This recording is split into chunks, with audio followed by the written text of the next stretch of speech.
कोल्हापूरला आलेली ही पहिली वंदे भारत ही जरी चाचणीसाठी आलेली असली तरी कोल्हापूरला आलेली ही पहिली वंदे भारत जी कोल्हापूर पुणे सुरू होणार आहे। आणि आता ही चाचणीची वंदे भारत निघाली आहे पुण्याला।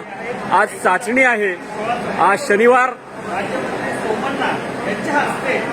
शनिवारी सकाळी आत्ता 10:25 ही वंदे भारत चाचणीची जरी असली तरी ती पुण्याकडे निघालेली आहे। सोमवारी संध्याकाळी केंद्रीय रेल्वे राज्यमंत्री सोमण्णा यांच्या हस्ते आणि पंतप्रधान नरेंद्र मोदी यांच्या उपस्थितीमध्ये ऑनलाईन पद्धतीने या ट्रेनचा शुभारंभ होणार आहे। गेली 2 वर्ष यासाठी खासदार धनंजय महाडिक प्रयत्न करत होते। मधल्या काळामध्ये आठवड्याभरापूर्वी हुबळी गाडीला कोल्हापूरचा थांबा देण्याचा निर्णय झाला, परंतु अनेकांनी विरोध केल्यानंतर आता मात्र कोल्हापूर पुणे ही आठवड्यातून 3 दिवस वंदे भारत एक्सप्रेस सुरू होणार आहे। आणि आज त्याची चाचणी सकाळी 10 ते 11 या दरम्यान ही पार पडते।